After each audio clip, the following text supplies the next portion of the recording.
All right, so one of the brutal injury updates of the day here on Monday is from the Arizona Cardinals. Zach Ertz will miss the remainder of the season with a knee injury.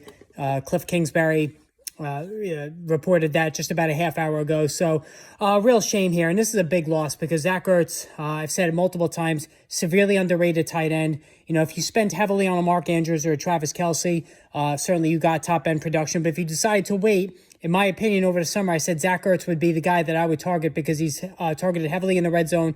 It's a passing offense in Arizona, and he's very consistent. He has been very consistent, especially since going to Arizona. And certainly this season, same thing. Double-digit fantasy points in every game except one, of course, leading into Week 10, where he suffered that serious knee injury early on in the first quarter of that game.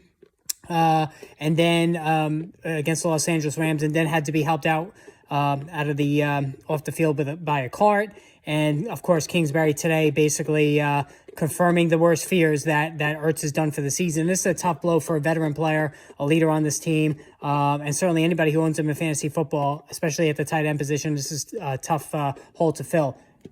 There are some other repercussions here. So, obviously, Ertz, you know, you drop Ertz, and you're gonna have to find a replacement, whether it's Pat Freiermuth, Evan Ingram, somebody that you probably can get either off the waiver wire or cheap. Now, in terms of the rest of the Arizona offense, now Marquise Brown is going to be coming back soon, probably after the bye week. And there were concerns that Rondale Moore, who's been heavily targeted the last 3 weeks, would now become the clear third or fourth wheel with Zach Ertz still in the offense. With Ertz now no longer part of the offense, it is very likely that DeAndre Hopkins, Marquise Brown, and Rondale Moore will all retain their fantasy weekly values.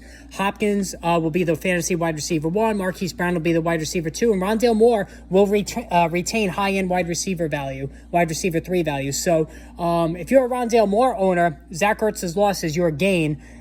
Just for the simple fact that there's now targets that have been vacated. I think Moore will be able to pick them up even when Marquise Brown returns. All right, again, hit that subscribe, hit that notification button. More videos on the way.